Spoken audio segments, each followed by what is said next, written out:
Jesus was announcing the formation of a parallel government, a new society organized around his lordship that would exist alongside and ultimately outlast every earthly empire. It's so important. Because we've lost the definition of the word ecclesia, and we've replaced it with this word church, which etymologically comes from the word Kirk, a German word that means building. This is what so confused me about why Jesus would talk about a kingdom and Paul would talk about a church. I'm like, what happened? Nothing happened.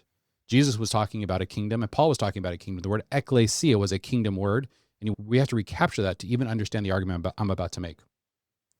The early church took this seriously. They had their own elders, distinct from the city elders. They had their own judiciary.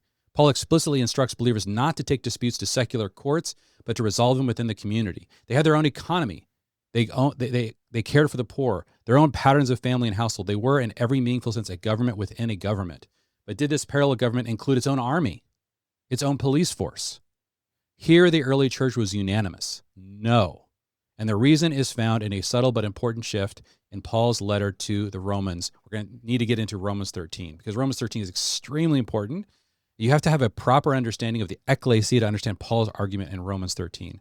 All right, through Romans 12, Paul addresses his readers directly. You overcome evil with good. You feed your enemies. You live peacefully with all. Then in Romans 13, the pronouns shift. This is extremely important to notice. Suddenly, Paul is speaking in the third person about governing authorities. They bear the sword. They are God's servants for justice. Paul is not saying Christians should wield the sword. He is saying Christians should honor those who do. The state has a legitimate and God-ordained role in restraining violence. Christians should respect that role, but it's not their role. It's so important to see that pronoun shift that happened between Romans 12 and Romans 13. The early church required those entering the community of disciples to leave positions that require them to commit violence on behalf of the state. Do you know that? It's really important to understand that you have the New Testament, and the way that the early church universally interpreted the New Testament is that if you became a Christian and went through discipleship, you went through what they call the catechumenate. When you were going through that process, the first 200 years of church history, you had to leave a position that required you to wield the sword. And this was not a violation of Romans 13. They saw that as their responsibility. We're a different kind of people. We are aliens and strangers. We're part of a different kingdom.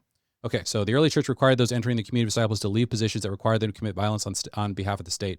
They were not passive about this. They understood themselves to be a different kind of actor in history, not soldiers, but ambassadors. And the passage they returned to again and again, the vision that animated their imagination was Isaiah 2, the day when the nations would stream to the mountain of the Lord, when swords would be beaten into plowshares, spears into pruning hooks, when nation would no longer train for war. They believed they were the movement through which that world was being born. Isaiah 2, according to this incredible book called The Patient Firmament of the Early Church, Isaiah 2 was the most memorized part of the entire Old Testament in the first 200 years of church history. They were obsessed with a particular vision, a vision where Christianity, as it begins to make more Jesus followers and this disciple-making movement would cover the entire earth because of Jesus' authority, this is what was going to put an end to war. And they were so excited about this that they were able to lay down violence on their own behalf. This is what they did.